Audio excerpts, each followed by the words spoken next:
The helicopter did not land so much as it surrendered to the steel.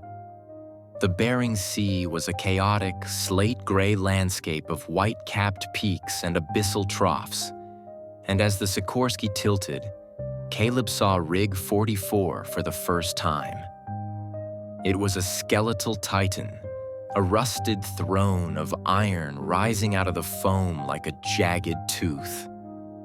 It didn't look like a piece of industrial machinery. It looked like a monument to a forgotten disaster. "I don't stay," the pilot screamed over the rhythmic, bone-shaking howl of the rotors. He didn't look at Caleb. He didn't look at the rig. His knuckles were white on the collective, his eyes fixed on the distant, retreating horizon of the Alaskan coast. 6 o'clock on the 14th. If the fog is up, I don't land. You wait for the next window. Do you hear me? Caleb nodded, though the sound was lost in the wind. He hauled his heavy canvas gear bag onto the wet helipad. The moment his boots touched the steel, a vibration shot up through his legs. Not the vibration of an engine, but a deep tectonic thrum, as if the rig were a tuning fork struck by the ocean itself. The helicopter rose instantly, nose diving back toward the safety of the mainland. Caleb stood alone on the pad, the silence of the sea rushing in to fill the vacuum left by the engines. But it wasn't a true silence. It was a heavy, pressurized quiet, the kind that precedes a massive storm or follows a great tragedy. He looked down at the deck. The steel was pitted with rust that looked like dried scabs. Salt crystals, thick and white as bone meal, were encrusted in the corners of every railing. The air tasted of freezing copper and ancient brine. He made his way toward the central housing unit, a squat 3-story block of corrugated iron bolted to the center of the platform. Inside, the transition was jarring. The wind died, replaced by the smell of stale oxygen, industrial grease, and something sweet, like rotting lilies. The lighting was a dim, flickering yellow, powered by a generator that sounded like it was coughing up gravel 3 floors below. He found the supervisor's office on the 2nd level. It was a cramped room, the desk bolted to the floor, the walls lined with dead monitors that stared back at him like sightless eyes. Resting in the center of the desk was a leather-bound manual. The leather was tacky to the touch, feeling uncomfortably like human skin. A note was taped to the cover, written in a cramped, frantic hand. "Caleb, the generator runs on a cycle. Don't fight the darkness. It's part of the measurement. Read the protocols. Memorize them. The ocean here is very deep, and the floor is very quiet. Don't forget to count the strikes." Caleb sat in the bolted-down chair. He opened the manual. The first page was not a map, but a list of warnings. The protocols for Rig 44, the silent spot. The 6-hour calibration. Every 6 hours, the rig will groan. This is the sound of the steel settling against the pressure of the silent spot. You must go to subdeck 3 and strike the main support column with a brass hammer exactly 3 times. If the column vibrates back, the rig is stable. If it remains dead, do not return to the living quarters. Go to Lifeboat Station 2 and wait for the Whistler. The external walkway, 2 a.m. At 2 a.m., the sea will go flat. No matter how high the wind was minutes before, the water will become like black glass. You must walk the perimeter of level 2. If you see a light reflecting in the water that does not match the stars, close your eyes and recite the depth of the trench, 36,000 feet, until you hear the sound of a splash. Do not look to see what jumped. The internal comms. The intercom system is disconnected. If you hear a page for Inspector Vance or the man in the yellow suit, do not answer. If the voice sounds like your own, go to the galley and turn on every stove. The heat disrupts the mimicry. The moon pool. The moon pool on Subdeck 5 must remain covered by the heavy steel grate. If you find the grate open, do not look down into the water. The silent spot has a way of pulling the light out of your eyes. Throw a piece of raw meat from the freezer into the water and wait for the gulp. Only then may you slide the grate back into place.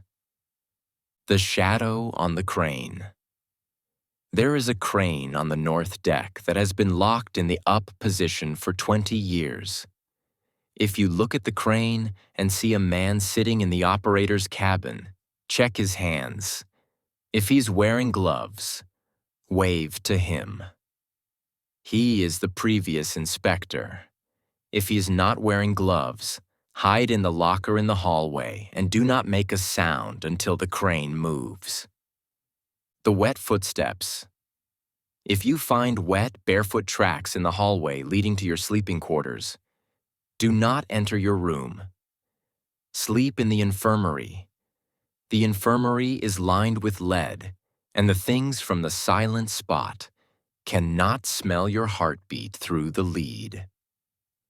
The pressure gauge in the boiler room. There is a gauge labeled atmospheric weight. It should always read 1.0. If the needle begins to climb to 2.0 or 3.0, it means the rig is sinking or the ocean is rising. Neither is true, but your body will believe it. You will feel your lungs collapsing. To stop this, find a mirror and shout your name at your reflection until the needle drops. The 10th day. On the final day, you will hear the helicopter. Do not go to the helipad until you see the pilot's face.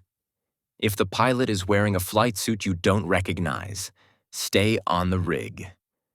It is better to starve here than to fly where that helicopter is going. Caleb spent the next hour unpacking his gear in the crew quarters. The room was a 6x6 box with a single bunk and a locker that smelled of damp wool. He tried to turn on his transistor radio, but all he got was a thick, rhythmic static that sounded like breathing. He walked to the small porthole. The sun was already failing, sinking into a bank of charcoal clouds on the horizon. From this vantage point, he could see the north deck. There it was, the north crane, a skeletal yellow arm of rusted iron, frozen against the bruised purple of the sky. He leaned closer to the glass. His breath fogged the pain, and he wiped it away with his sleeve. In the small, glassed-in operator's cabin at the top of the crane, a figure was sitting. Caleb felt a cold needle of dread slide down his spine. He reached for his binoculars. His hands were trembling, not from cold, but from the sudden, sharp realization that he was no longer alone. He adjusted the focus, the lenses clicking into place. The man in the cabin was sitting perfectly still. He was wearing a faded blue jumpsuit, the color of a bruise. His head was tilted slightly to the side, as if he were listening to a conversation happening miles away. Caleb moved the binoculars down to the man's hands. They were resting on the control levers. They were covered in thick, bright orange industrial gloves. Caleb let out a breath he didn't realize he'd been holding. He remembered Protocol 5. He raised his hand and gave a slow, tentative wave toward the crane. For a long, agonizing minute, the figure didn't move. Then, with a jerky, mechanical motion, like a marionette being pulled by invisible wires, the figure raised a gloved hand and waved back. Caleb stepped away from the window. Okay, he whispered to the empty room. Okay, the rules work. The rules are real. He decided to make coffee. He needed a familiar smell, something that anchored him to the world of the living. He made his way to the galley on level 1. The floor plates groaned under his feet, the sound echoing through the empty hallways. The galley was a cavern of stainless steel and shadows. He found a pot, rinsed out the layer of salt and dust, and filled it with water from the tap. The water came out a rusty brown before clearing to a cloudy gray. As the pot began to hiss on the electric stove, the intercom on the wall clicked. It was a sharp, mechanical sound. Chak. Caleb froze. The manual said the intercom was disconnected. A voice drifted through the speaker. It was thin, distorted by layers of static, but the cadence was unmistakable. It sounded like a recording of a man speaking from the bottom of a well. Inspector Vance, report to Subdeck 3. Inspector Vance. The water is calling for a measurement. Caleb's heart hammered against his ribs. His name was Caleb. The previous inspector's name must have been Vance. He remembered Protocol 3. Do not answer. Caleb, is that you? It's so cold down here, son. I can't feel my feet anymore. The voice shifted. The mechanical distortion vanished, replaced by a warm, familiar tone. It was his father. His father, who had been buried in a dry, dusty cemetery in Arizona 5 years ago. Just open the moon pool, Caleb. Let the pressure out. It's so heavy. Caleb lunged for the stove. His fingers fumbled with the knobs, clicking them into the high position. The burners began to glow a fierce, angry red. The heat radiated outward, a shimmering wall of warmth that seemed to push back the humid, salt-heavy air of the galley. He turned on every burner. The stove groaned under the electrical load. The voice on the intercom changed. The warmth of his father's voice curdled into a wet, rhythmic clicking sound, the sound of a crab's legs skittering on a glass plate. Then, a long, sustained hiss that sounded like steam escaping a pipe. Then, silence. Caleb stood by the glowing stove, sweat beading on his forehead. He waited for 10 minutes, his eyes fixed on the speaker. It didn't click again. He checked his watch. 5:50 p.m. The first groan was 10 minutes away. He grabbed the heavy brass hammer from the wall rack near the galley exit. It was cold, the metal pitted with age, but it felt solid. A tool for a job. He began the descent. The stairs to the lower decks were narrow and steep, the metal treads worn smooth by decades of boots. As he descended, the air grew colder and heavier, tasting of wet iron and oil. The hum of the generator was a physical weight here, a constant low-frequency vibration that made the marrow in his bones itch. He reached Subdeck 3. It was a vast, cavernous space, filled with the gargantuan pillars that anchored the rig to the ocean floor. The ceiling was a web of pipes and conduits, weeping condensation that fell in a rhythmic, ghostly rain. In the center of the deck stood the main support column. It was 4 feet thick, a monolith of steel that disappeared through the floor and the ceiling. Caleb checked his watch. 6 p.m. The groan began. It wasn't a sound of metal. It was a sound of the earth. It started as a low, subsonic tremor that vibrated the soles of his boots. Then it grew into a deep, guttural howl that seemed to come from the very bottom of the ocean. It was the sound of millions of tons of water pressing against the rig, searching for a weakness, a seam, a flaw. The sound lasted for 30 seconds, the entire rig tilting a fraction of a degree to the starboard side. Caleb held his breath, his knuckles white around the handle of the brass hammer. When the howl finally died away into a low, metallic groan, he stepped forward. Clang! The hammer hit the steel with a sharp, ringing note that echoed through the cavernous space. Caleb closed his eyes, listening. Clang! The second strike was louder, the vibration traveling up his arm and into his shoulder. Clang! The third strike was a desperate final blow. He pressed his ear against the cold, wet steel of the column. He waited. 1 second. 2. 3. From deep within the metal, miles beneath the surface of the Bering Sea, came the reply. Thrum. Thrum. Thrum. The column vibrated against his cheek, 3 distinct rhythmic pulses. It wasn't an echo. It felt like a heartbeat. The rig was stable. The measurement was complete. Caleb let out a long, shaky breath. He turned to head back to the stairs, his flashlight beam cutting through the damp darkness. As he moved, the beam caught something on the floor plates near the far wall.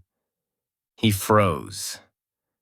There, glistening in the dim yellow light, were wet, barefoot tracks. They were large, the toes unnaturally long, the arch too high. They led from the darkness of the pipe gallery toward the central column, then turned and disappeared behind the heavy steel door of the ballast controls. The tracks were fresh. The water was still pooling in the center of the heel marks. Caleb's heart leaped into his throat. He remembered Protocol 6. If you find wet, barefoot tracks, do not enter your room. Sleep in the infirmary. He didn't wait to see if the door to the ballast controls would open. He turned and ran. He scrambled up the stairs, his boots clattering on the metal, his breath coming in ragged, hysterical gasps. He didn't stop at his quarters. He didn't stop at the galley. He ran straight to the second level, to the small, windowless room labeled Infirmary. He burst through the door and slammed it shut, sliding the heavy iron bolt into place. The room was tiny, filled with the scent of rubbing alcohol and old bandages. The walls were thick, lined with plates of lead that felt strangely comforting. He slumped onto the narrow cot, his heart still drumming a frantic rhythm against his ribs. Outside, the wind began to scream, a violent winter gale hammering against the housing unit. Caleb stared at the door. He listened for the sound of wet, slapping footsteps in the hallway. He listened for the whistle. He listened for the voice of his father. But there was only the wind and the deep, rhythmic thrum of the rig and the knowledge that he had 9 more nights to go. The infirmary felt less like a room and more like a vault. Caleb lay on the thin, plastic-covered mattress, listening to the silence of the lead-lined walls. It was a dense, artificial quiet that made the ringing in his ears sound like a choir of distant machines. Every few minutes, he would glance at the heavy iron bolt on the door, ensuring the metal was still seated firmly in its bracket. He didn't trust the door, but he trusted the lead.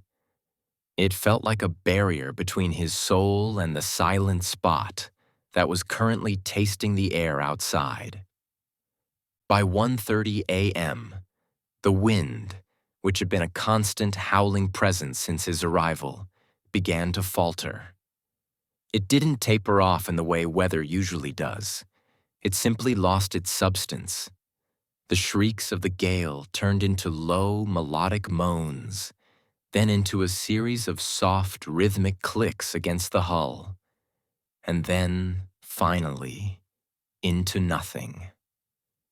The silence that followed was terrifying. It was the sound of a world that had suddenly run out of air. Caleb stood up. His joints felt stiff, his movements sluggish as if he were submerged in oil. He remembered Protocol 2. He checked his flashlight, the heavy maglite feeling like a club in his hand. He unbolted the door and stepped out into the hallway. The air in the corridor was freezing. His breath blossomed into thick white clouds that hung suspended in the stagnant air, refusing to dissipate. He made his way to the level 2 walkway. As he pushed open the heavy exterior door, he expected to be hit by a wall of sleet or a blast of salt spray. Instead, he walked into a void. The Bering Sea had vanished. In its place was a vast, infinite mirror of black obsidian. There were no waves, no ripples, no foam. The water was so perfectly still that the horizon had ceased to exist. The blackness of the ocean bled seamlessly into the blackness of the sky. The rig felt as though it had been plucked from the earth and placed in the center of a dark, cosmic eye. Caleb's boots made a sharp, metallic clack against the walkway that seemed to echo for miles across the black glass. He began his perimeter walk. He kept his eyes fixed on his feet, focusing on the rusted rivets and the salt-stained steel. He didn't want to look at the water. He didn't want to see what a sea that had forgotten how to move looked like. But the pull was immense. It was a physical gravity tugging at his head, urging him to look over the railing. He reached the north side of the rig. The north crane stood silent, a skeletal gallows against the stars. Caleb paused. He looked down. The stars were reflected in the black glass with a clarity that was nauseating. They looked like holes poked in the floor of the world. And then he saw it. A light. It wasn't the sharp, cold twinkle of a star. It was a soft, pulsing amber glow, deep beneath the surface of the black mirror. It was moving. It didn't move like a fish or a current. It moved like a thought, drifting with a slow, predatory intelligence. It was rising. Caleb felt his heart stutter. The amber light grew larger, a massive, unblinking eye of fire that was currently looking through the water, through the steel, and directly into him. Rule 2. Close your eyes. Recite the depth. He slammed his eyelids shut. The darkness behind his eyes felt thin and porous. 36,000 feet, he whispered. The sound of his own voice felt like a transgression in the absolute silence. 36,000 feet deep. The trench is a grave. The water is a wall.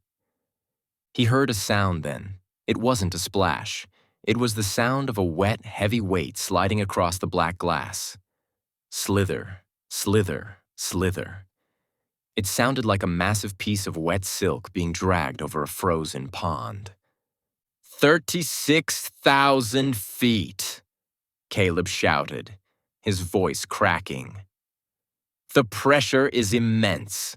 The light cannot reach. The ocean is heavy. Something hit the leg of the rig. The vibration traveled up the steel, through his boots, and into his teeth. It wasn't a collision. It was a touch. Something was feeling the rig, testing its strength with 1,000 soft, suctioned mouths. 36,000 feet. 36,000 feet. He kept screaming the number until his throat felt like it was lined with sandpaper. He kept his eyes squeezed shut until he felt the first sharp, stinging prick of wind on his cheek. Splash. The sound was gargantuan, as if a mountain had been dropped into the sea. Instantly, the world returned. The wind roared back with a violent, bone-chilling snap, and the swells hammered into the rig, drenching Caleb in a freezing shroud of salt and foam. The black glass was gone. The monster was back. He scrambled back inside, his hands shaking so violently he could barely bolt the door. He slumped against the wall, gasping for air that finally had the taste of salt and wind again. He checked his watch. 2:45 a.m. He needed to get back to the infirmary, but as he turned the corner into the main corridor, he stopped. The door to the subdeck 5 stairwell, the one leading to the moon pool, was standing wide open. The darkness emanating from that stairwell wasn't the darkness of an unlit room. It was a thick, velvety vacuum that seemed to be sucking the light out of the hallway. Caleb's flashlight beam, usually a strong, piercing white, seemed to die only 3 feet from the lens, the light dissolving into a gray, hazy mist.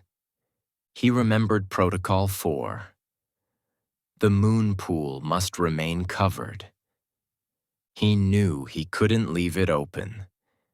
If the grate was off, the silent spot wasn't just beneath the rig. It was breathing into the ventilation. He moved toward the galley. He needed the meat. He opened the massive industrial freezer, the heavy door groaning on its hinges. Inside, the frost was thick, looking like tiny white fingers reaching out from the shelves. He grabbed a heavy, frozen slab of beef, a 20-pound roast wrapped in layers of crinkling plastic. It felt like a block of ice in his arms. He carried the meat to the stairwell. Each step down to subdeck 5 felt like he was descending into a different climate. The temperature dropped with every landing, and the air grew thick with the smell that reminded him of a tide pool that had been left to rot in the sun. He reached the bottom. Subdeck 5 was a cathedral of rust and shadow.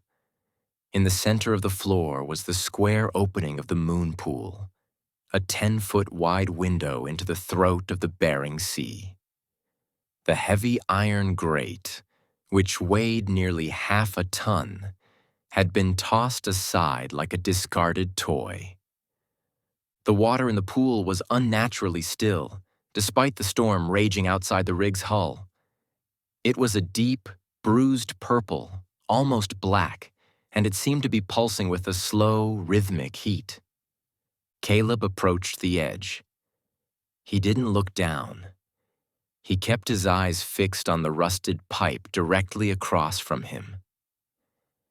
"Here," he grunted, his voice sounding small and brittle in the vast chamber. He heaved the frozen roast into the center of the pool. He waited. He counted his heartbeats.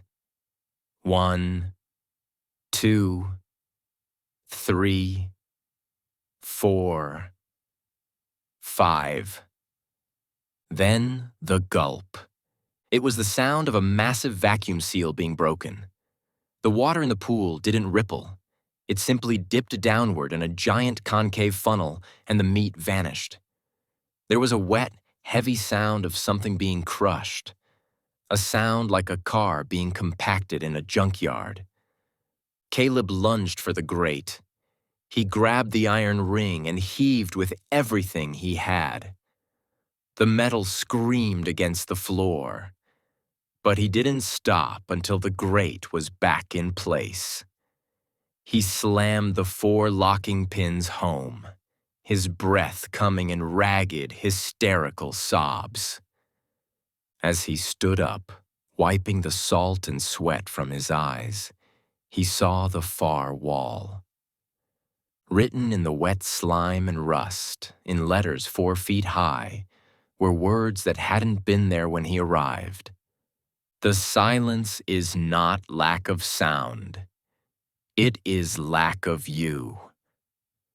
Caleb backed away, his flashlight beam dancing wildly across the ceiling.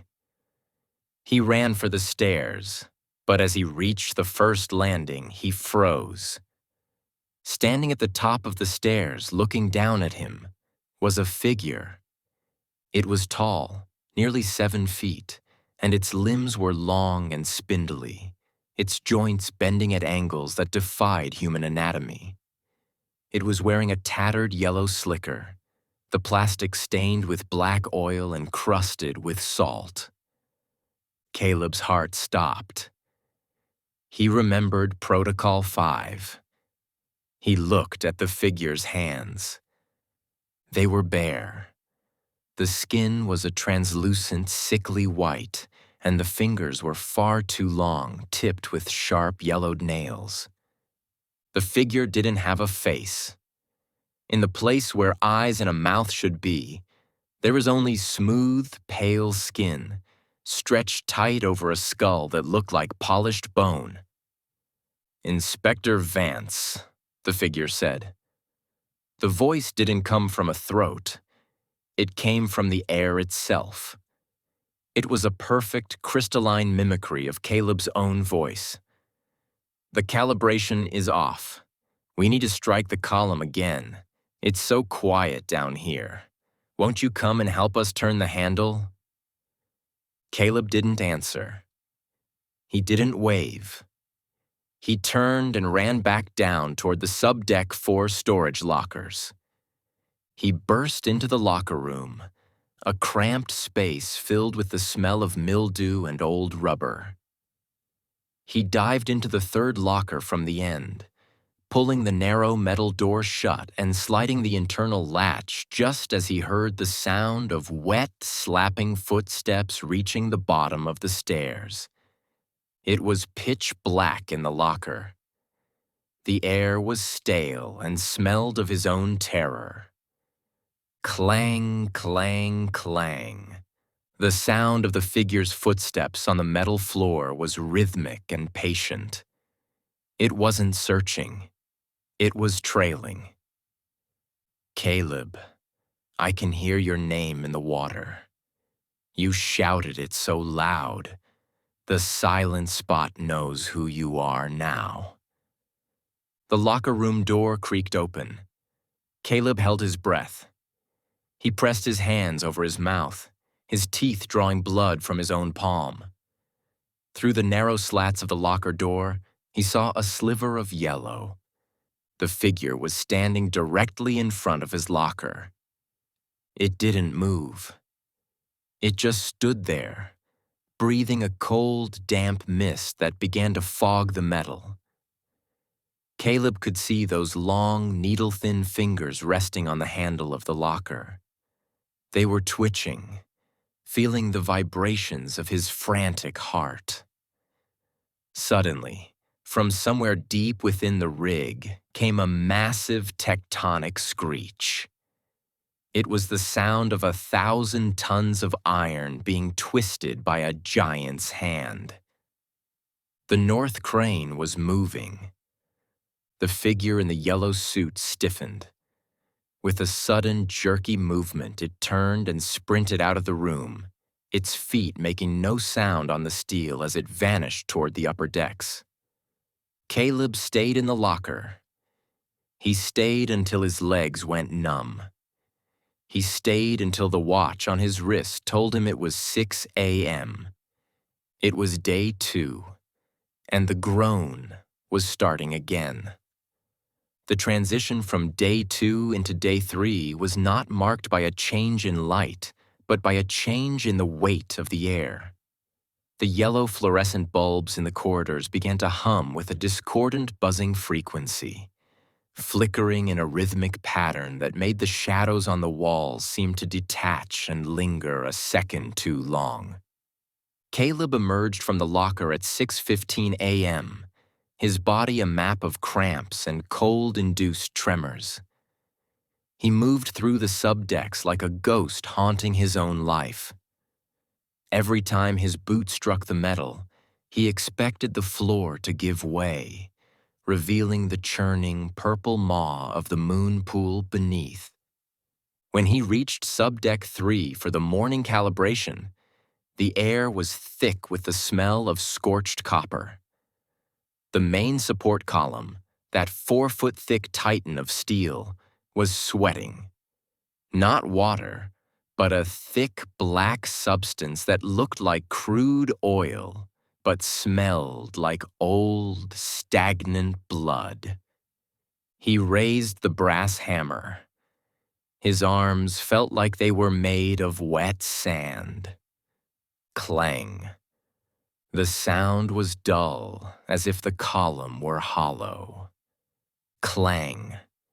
He felt a vibration in his teeth, a high-pitched whine that made his vision blur. Clang. He pressed his ear to the oozing steel. He waited for the thrum, thrum, thrum. It came, but it was accompanied by a sound that made him drop the hammer. It was a wet, rhythmic scratching from inside the pillar. It sounded like 1,000 tiny fingernails dragging against the inner wall of the steel, trying to find a way out. "Not today," Caleb whispered, his voice a dry rasp. "Not today." He scrambled back to the upper levels. He needed the sun, even if it was just a pale, sickly gray smudge behind the bearing fog. He made his way to the supervisor's office, hoping to find some solace in the ledger. But as he reached the door, he stopped. The door was covered in salt. Not just a light dusting, but a thick, crystalline crust that had grown over the handle and the hinges in the 3 hours he had been gone. It looked like the rig was being reclaimed by the sea, one room at a time. He chipped away the salt with his pocket knife, the crystals falling to the floor with a sound like breaking glass. Inside, the office was freezing. He sat at the desk and opened the ledger. He wanted to write about the tracks, about the man in the yellow suit, about the black glass sea. But as he turned the page to day 3, he found that the paper was already covered in writing. It wasn't his handwriting. It was the jagged, desperate scrawl of the note on the cover. "The silent spot is not a place," the entry read. "It is a frequency.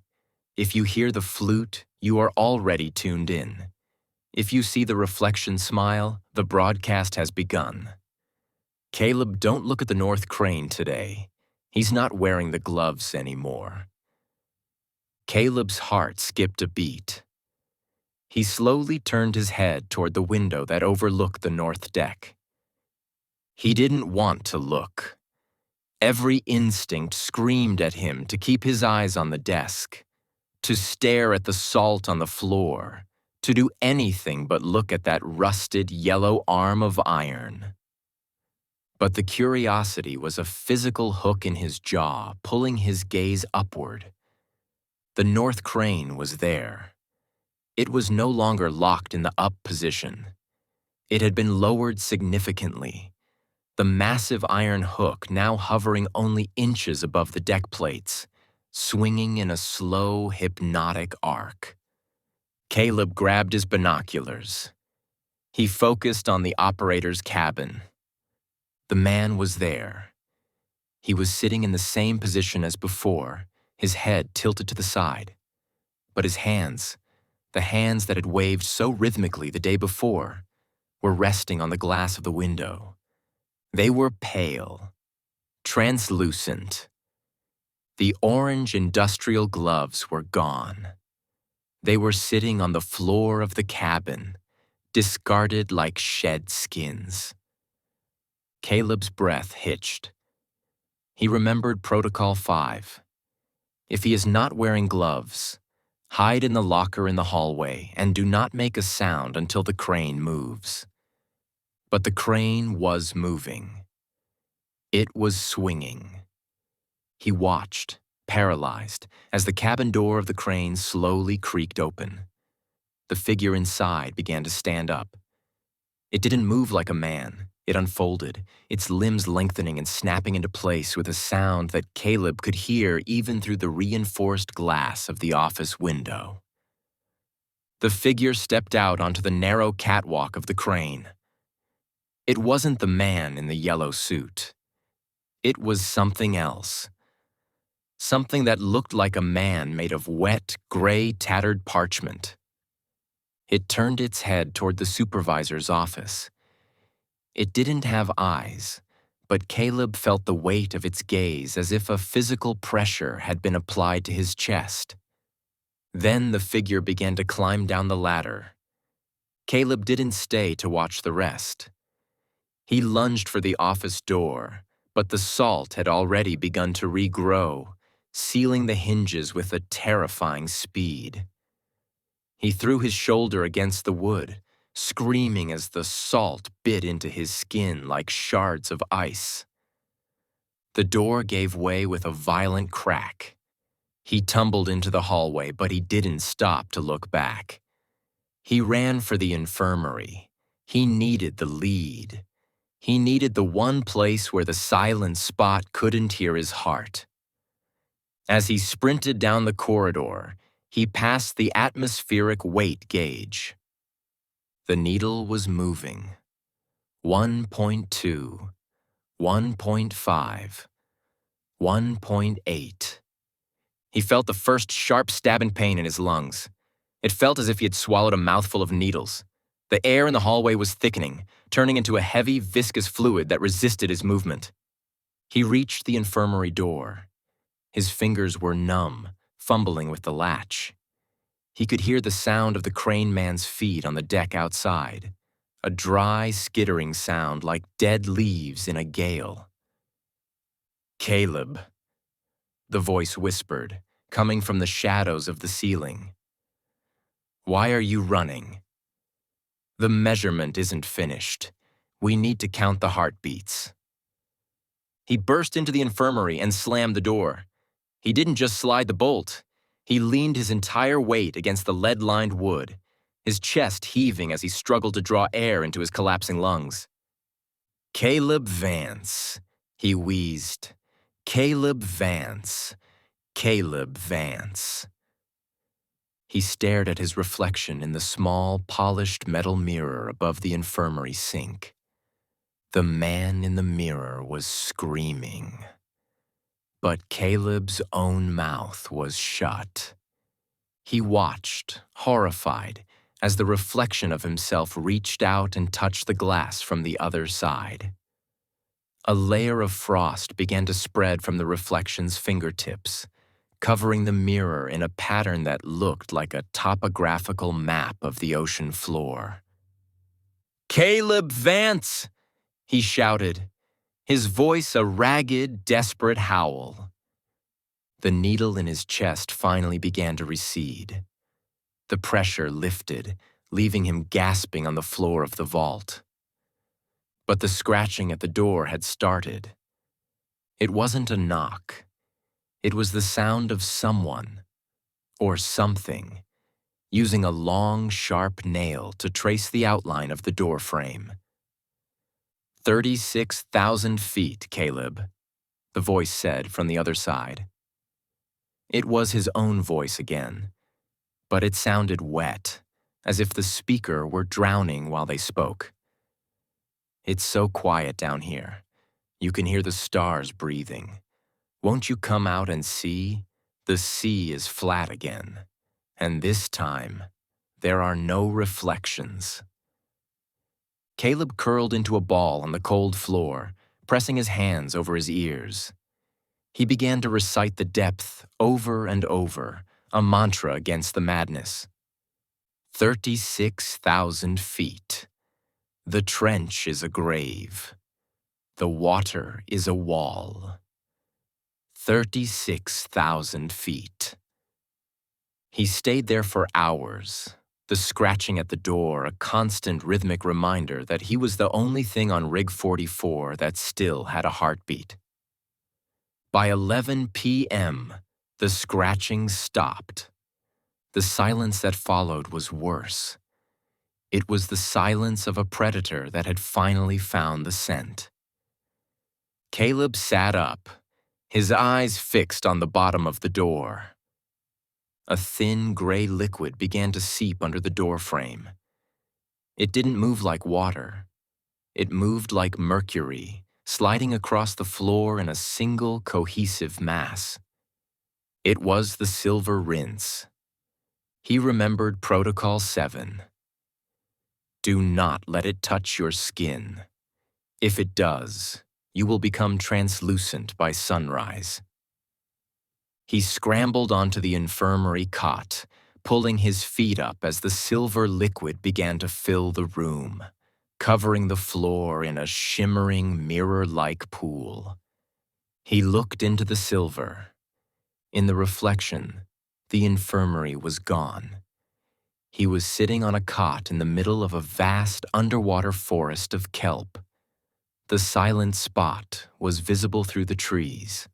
A massive, pulsing heart of amber light that was currently sending out a long, thin tentacle toward his feet.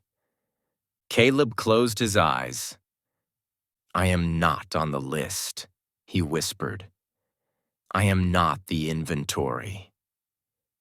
When he opened his eyes again, the silver liquid was gone. The floor was dry, save for a few stray crystals of salt. He checked his watch. 1:55 a.m. The 2 a.m. walk was coming. And this time, the sea wasn't going to be empty. The transition from the relative safety of the lead-lined infirmary to the open steel of the Level 2 walkway felt like a descent into a freezer. Caleb's watch ticked toward 1:58 a.m., the rhythmic mechanical movement of the hands, the only thing tethering him to the concept of human time. The wind didn't just stop. The air became a solid, unmoving block of ice. The Bering Sea, which seconds ago had been a roaring wall of white noise, fell into a silence so absolute it made Caleb's ears pop. He pushed the heavy exterior door open. The iron was so cold it felt as though it were trying to fuse with the skin of his palm through his work gloves. He stepped out onto the perimeter. Protocol 2 was now the only law governing his existence. The ocean was gone. In its place was a vast, infinite plain of black glass, stretching toward a horizon that no longer existed. The stars above were reflected with such terrifying precision in the water below that the rig felt as if it were floating in the center of a hollow sphere of light. Caleb felt a wave of vertigo so violent he had to drop to one knee and grip the salt-crusted railing. He began the walk. Clack, clack, clack. His boots sounded like gunshots against the silent steel. He kept his eyes fixed on the rivets beneath his feet, refusing to look out into the void. 36,000 feet, he muttered, his voice sounding thin and alien. The pressure is immense. The light cannot reach. As he rounded the northeast corner, the air began to vibrate. It wasn't a sound, but a frequency, a low humming thrum that made the fluid in his eyes shimmer. He looked down against his better judgment. The amber light was there. But it wasn't just one light anymore. There were hundreds of them, pulsing in a coordinated rhythmic pattern deep beneath the black glass. They looked like a city seen from a great height, or perhaps a nervous system the size of a continent. And then he saw the reflection that didn't match. About 20 feet out from the rig, a light was bobbing on the surface of the black glass. It wasn't a star. It was a pale, flickering white light, the beam of a flashlight. Caleb's heart hammered against his ribs. He followed the beam of light in the reflection up to where it should have been originating in the real world. There was nothing there. Only empty black air. But in the reflection, a man was standing on the water. He was wearing a green flight suit. He was holding a mag light, shining it directly up at Caleb. "Caleb!" the reflection shouted. The voice didn't come from the air. It came from the steel of the railing beneath Caleb's hands. "Caleb, help me! The helicopter went down. I'm on the surface. Look at me!" Caleb's eyes widened. It was the pilot, the man from the Sikorsky. In the reflection, his face was contorted in terror, his flight suit soaked and shimmering with that strange silver liquid. Protocol 2. If you see a light that does not match the stars, close your eyes and recite the depth. 36,000 feet, Caleb choked out. He slammed his eyes shut, plunging himself into a darkness that felt far safer than the black glass. "Caleb, look at me!" the voice screamed from the railing. "I can see the bottom. It's not sand. It's people. It's all people. Help me before the Whistler gets here." Caleb gripped the railing until the metal bit into his palms. 36,000 feet. The trench is a grave. The water is a wall. The light cannot reach. 36,000 feet. He heard a sound then, a wet suctioning pop like a boot being pulled out of deep mud. Then, the sound of something heavy and jointless dragging itself up the side of the rig's leg. Schlup, schlup, schlup. "Caleb! He's here! Look at me!" The screaming reached a pitch that shattered the glass of the nearby emergency light. Caleb felt a spray of freezing water hit his face, followed by a smell so foul it made him gag. The scent of ancient anaerobic decay and wet, rotting parchment. He didn't open his eyes. He screamed the number into the void, his voice a raw, jagged weapon. 36,000 feet, 36,000 feet. A hand touched his ankle. It was freezing. It felt like a ring of dry ice. The fingers were impossibly long, wrapping twice around his boot, the grip tightening with a strength that began to crush the leather. Caleb felt himself being pulled toward the railing, his boots sliding across the salt-slicked steel. 36,000 feet, he shrieked, his fingernails clawing at the rusted floor plates. Splash! The impact was so violent it shook the entire rig. The silence snapped like a glass rod. The wind returned with a predatory howl, and a massive swell of freezing Bering seawater washed over the walkway, knocking Caleb flat against the housing unit. He lay there, drenched and shivering, his lungs burning with the sudden return of the pressure. He opened his eyes. The black glass was gone. The sea was a churning, chaotic nightmare of gray foam and 60-foot waves. He looked at his ankle. His boot was crushed. And there, etched into the thick leather by the pressure of the fingers, were the clear imprints of 5 long, jointless digits. He didn't wait for a second invitation. He scrambled to his feet and lunged for the door, bolting it behind him. He didn't head for the infirmary. He headed for the boiler room. He needed the heat. He needed to feel the atmospheric weight to know he was still alive. As he burst into the boiler room, he ran straight to the atmospheric weight gauge. The needle was at 2.5. He couldn't breathe. His vision was tunneling into a tiny white point of light. He looked around frantically for a mirror. The boiler room was all rusted iron and copper pipes. No glass. He saw his reflection in the polished brass of the main furnace door. "Caleb!" he roared at the distorted orange version of himself. "Caleb Vance, I am here. I am on the rig." The needle didn't move. "Caleb Vance, I am the inspector. I am the measurement." He slammed his forehead against the brass door, the heat searing his skin. The pain was a lightning bolt of reality.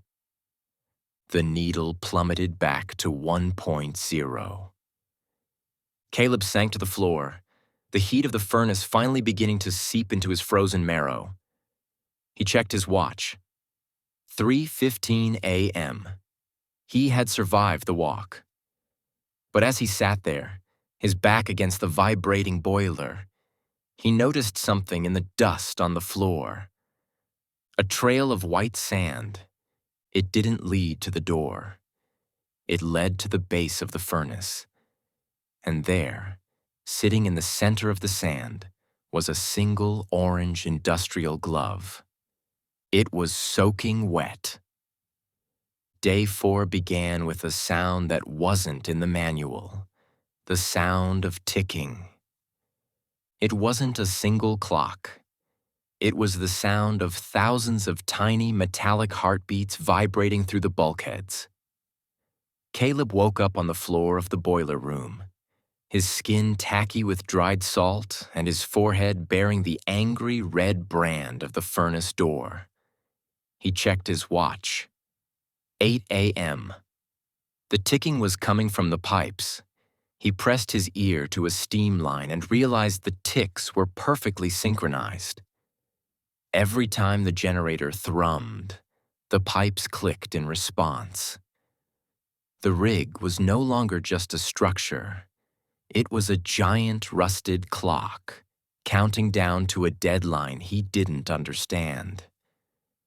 His hunger had transitioned from a sharp pain to a hollow, echoing void.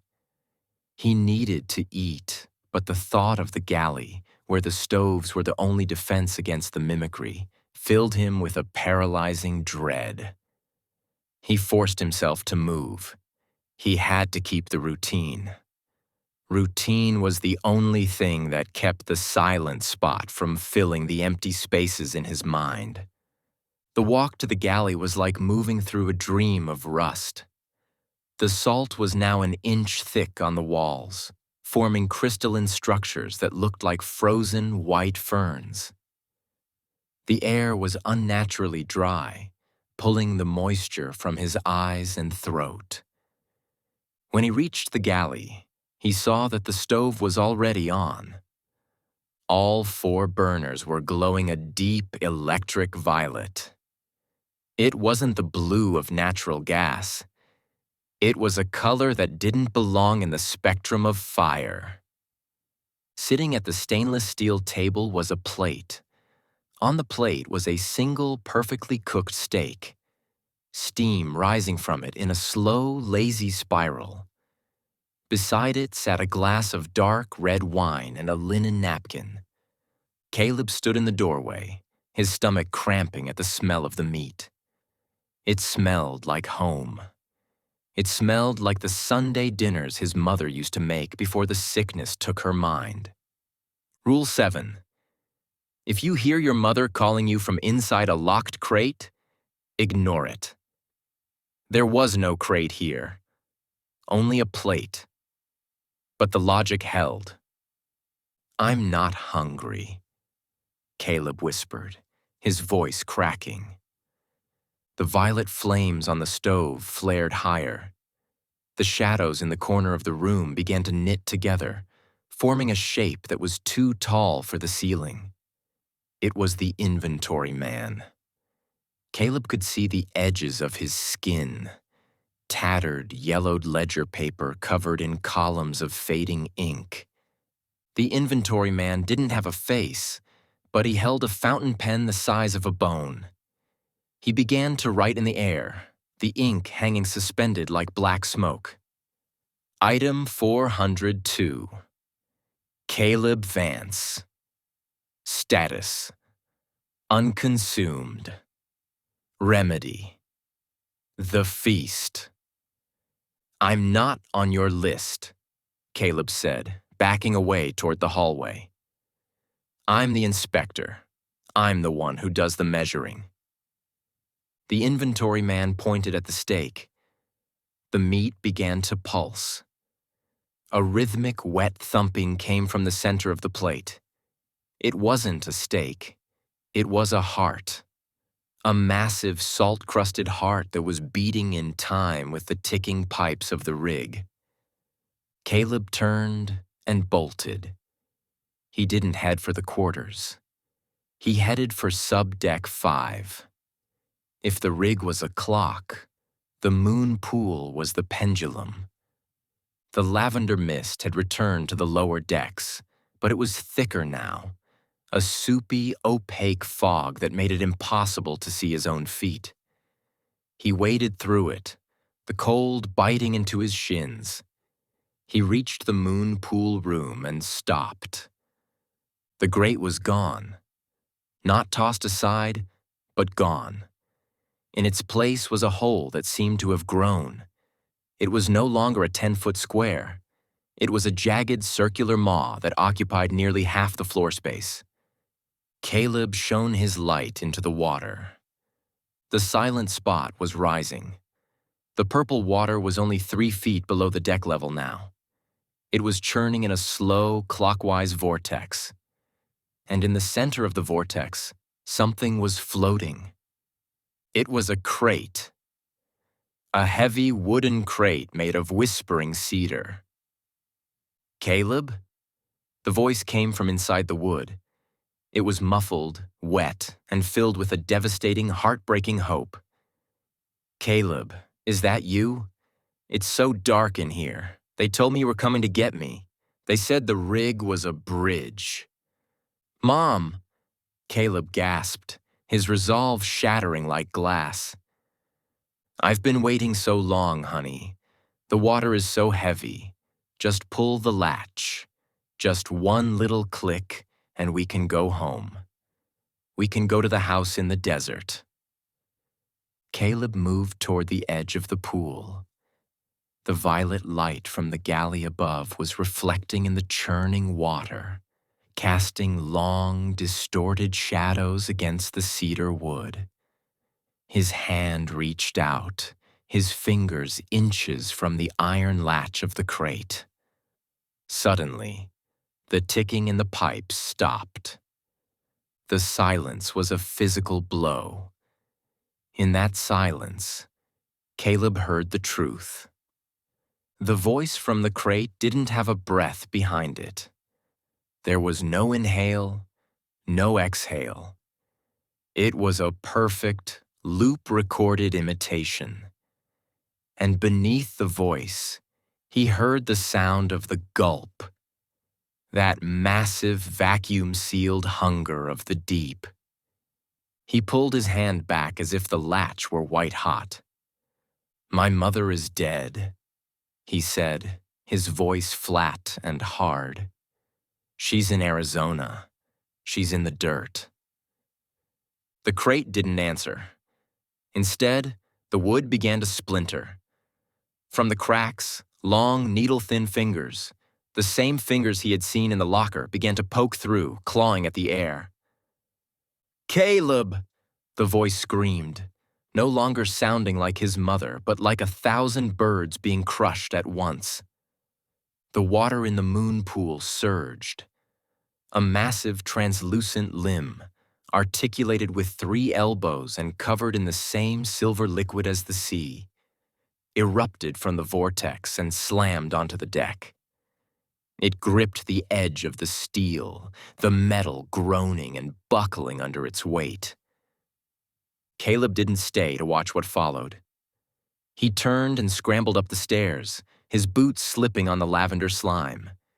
He ran until he reached the north deck, bursting out into the freezing bearing air. He needed to see the crane. He needed to know where the other Caleb was. He looked up. The north crane was gone. Not collapsed, not fallen, just gone. The massive yellow arm of iron had been sheared off at the base, leaving nothing but a jagged stump of twisted steel.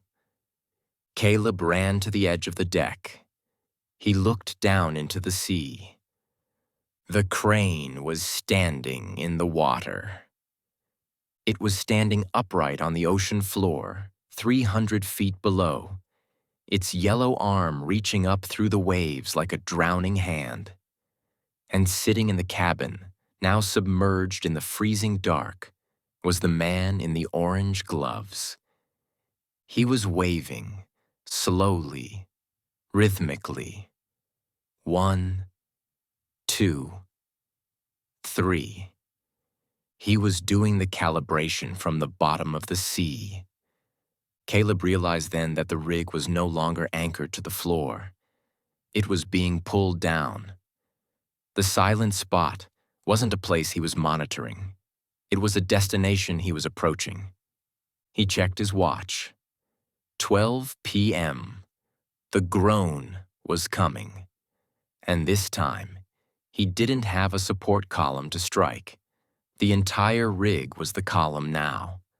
The transition from day 4 to day 5 was marked by the disappearance of the horizon. When Caleb staggered to the windows of the supervisor's office at 6 a.m., there was no longer a distinction between the sky and the sea. The world had become a uniform, oppressive shade of bruised plum. The rig wasn't just listing, it was settling.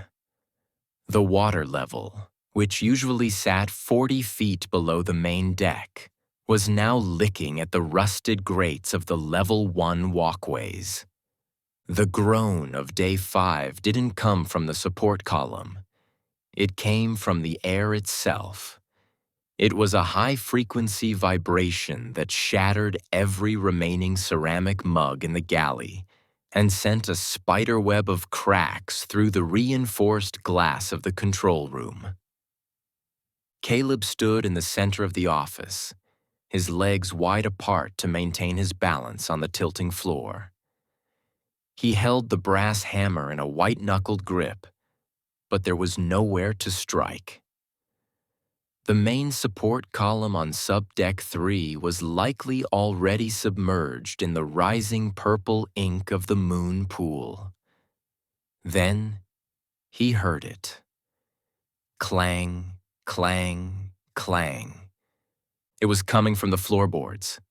Someone, or something, was striking the underside of the deck from within the ballast tanks. It was a perfect mimicry of the calibration. Caleb dropped to his knees, pressing his ear to the cold, salt-crusted steel. "Who's there?" he croaked. Thrum, thrum, thrum. The response came not as a sound, but as a series of rhythmic pulses that vibrated through his skull. It wasn't the rig's heartbeat anymore. It was a code. He crawled to the locker and pulled out the manual. The pages were damp now, the ink beginning to bleed and run like dark tears. He flipped to the very back, past the protocols, past the maps of the mind-turned rig. There, in the final, unnumbered pages, he found a section titled "The Language of the Trench." It was a series of diagrams showing how to interpret the vibrations of the steel. Caleb traced the pulses he had just felt against the symbols in the book. Short, long, short. Stay, long, long, short, measure, short, short, short, become. I won't become it, Caleb whispered, his voice hitching. I'm the inspector. I'm the one who leaves on the 10th day. He looked at his hands. The skin was beginning to lose its opacity. He could see the faint blue outlines of his veins, and beneath them, the white glimmer of his bones. He wasn't just losing his mind. He was losing his physical presence. The silver rinse from the infirmary hadn't truly gone away. It had just waited for the pressure to rise. By day 6, the generator finally died. It didn't sputter or cough. It simply exhaled a final cloud of oily smoke and went silent. The dim yellow lights flickered once, twice, and then vanished, plunging the rig into a darkness so thick it felt like a physical weight against Caleb's skin. He sat in the dark of the galley, the only light coming from the faint bioluminescent glow of the salt crystals on the walls. They pulsed with a soft, rhythmic green light, casting long, sickly shadows that seemed to move independently of his own body. He reached for a tin of crackers, but his hand passed straight through the metal. He gasped, pulling his arm back. He tried again, focusing all his will on the solidity of his fingers. This time, he managed to grip the tin, but it felt like holding a cloud. The physical world was becoming a suggestion. Rule 7. Find a mirror and shout your name. Caleb scrambled through the dark, his boots making no sound on the floor. He reached the lavatory. He didn't need a flashlight. The salt was bright enough to see his reflection. But there was no reflection. The mirror showed the room behind him. The rusted pipes, the cracked tile, the shower curtain. But the space where Caleb should have been was empty. "Caleb Vance!" he screamed. The silence of the rig swallowed the sound. There was no echo. I am Caleb Vance. I am the measurement. He grabbed a shard of broken glass from the floor and pressed it into his palm. He needed to feel pain. He needed the grounding reality of blood. The glass sank into his skin, but there was no red. Instead, a thick silver fluid began to leak from the wound. It dripped into the sink with a sound like mercury hitting a chime. He wasn't bleeding. He was leaking the sea. "It's 36,000 feet, Caleb," a voice whispered from the drain of the sink. It was the Whistler. "But you're already at 35,000. Just one more mile, just one more breath of the salt." Caleb backed away from the sink, his breath coming in shallow, frantic gasps. He ran for the north deck, needing to see the sky, needing to see anything that wasn't this claustrophobic silver tomb. He burst through the exterior door. The Bering Sea was gone. The purple water had risen so high that the rig was now completely submerged. But he wasn't drowning. The air was gone, replaced by a thick, pressurized medium that felt like liquid silk. He could see the stars, but they weren't in the sky. They were floating in the water around him, tiny, glowing organisms that moved in the same patterns as the constellations. He looked down. The North Crane was directly beneath him. The man in the orange gloves was standing on the very top of the submerged arm. He wasn't waving anymore. He was holding out a second pair of gloves. They were bright, neon orange. They were the only things in this world that had a color that felt real. Rule 5. If he is wearing gloves, wave to him. He is the previous inspector. Caleb reached out his translucent hand. He wanted the gloves. He wanted the weight of them. He wanted to be the man who sat in the cabin and watched the sea, because the man in the cabin knew who he was. The man in the cabin had a job. But as he reached out, he saw the pilot's helicopter. It was drifting past the rig, a crumpled black insect caught in the current. The pilot was still inside, his face pressed against the glass, his eyes wide and white like pearls. The pilot mouthed a single word: 9. Caleb pulled his hand back. It was day 6, not day 10. The 10th day was a lie told by the sea to get him to put on the gloves early. If he put on the gloves now, he would become the previous inspector before his shift was over. He would be filed away by the inventory man before he had finished the measurement.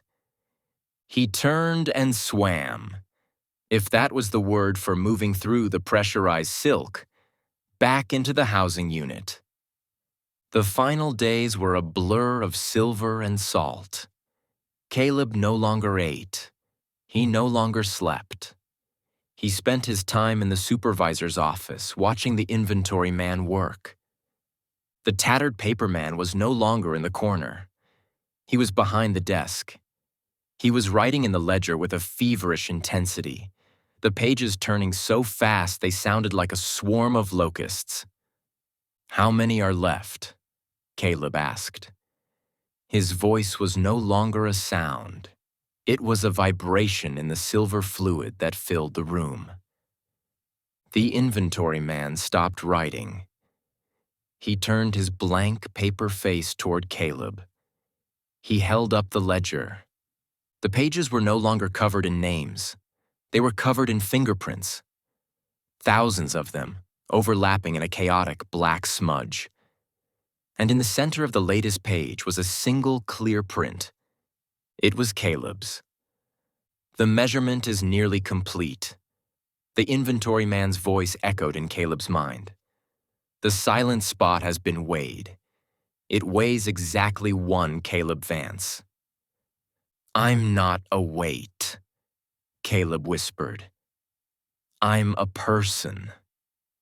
"You are a record," the paperman replied, "and the record must be filed." The inventory man reached out with his long, paper-thin fingers.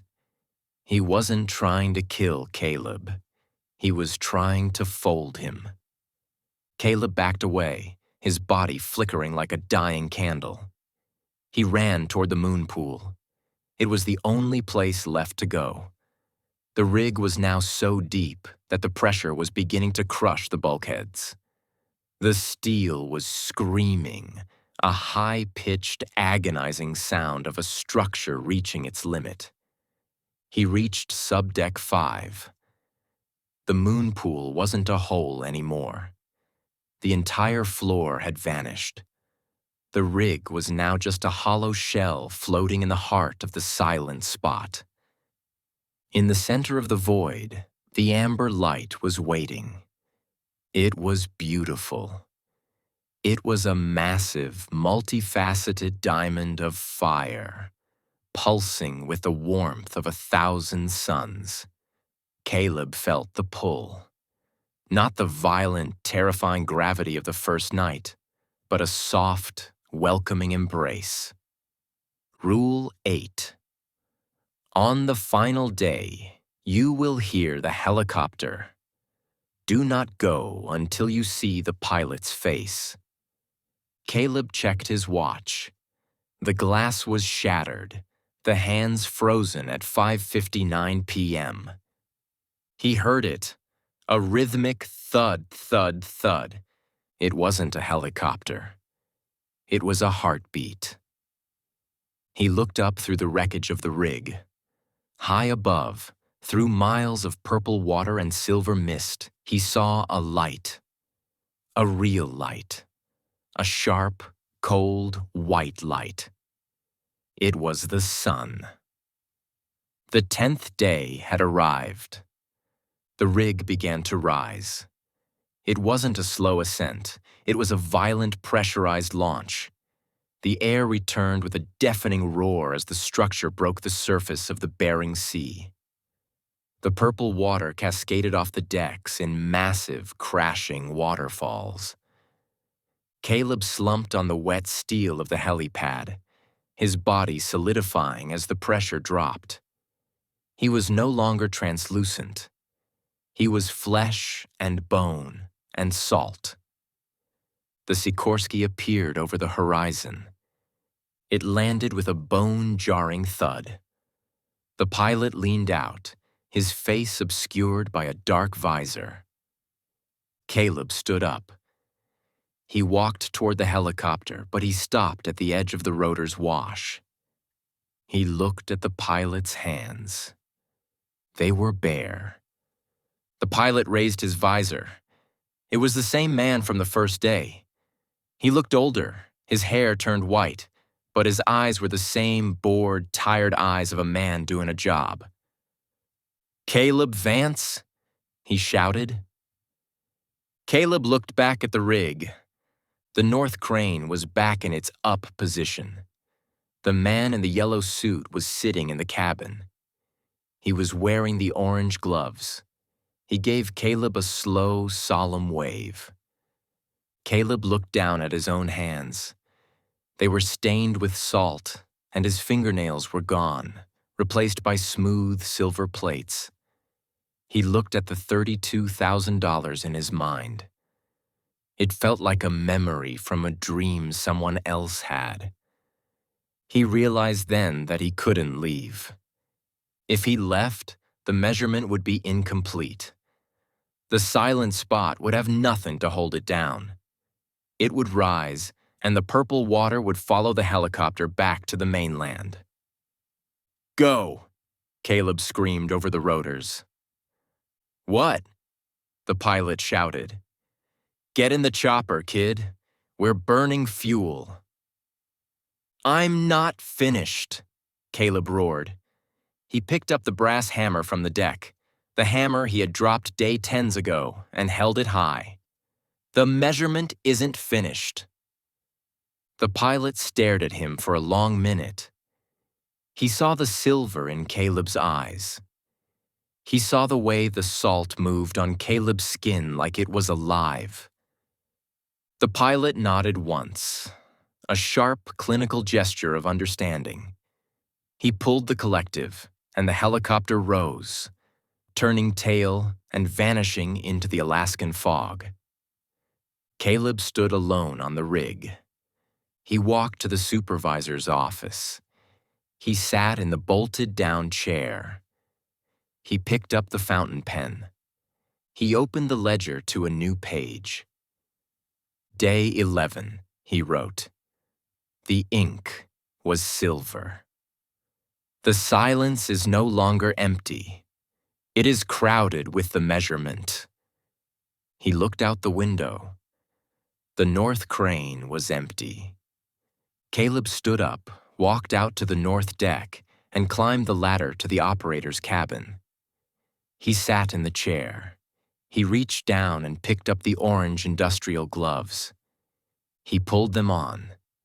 They fit perfectly. He looked out at the Bering Sea. It was beautiful. It was 36,000 feet of secrets, and he was the only one who knew how to count them. He raised his hand and waved at the empty deck.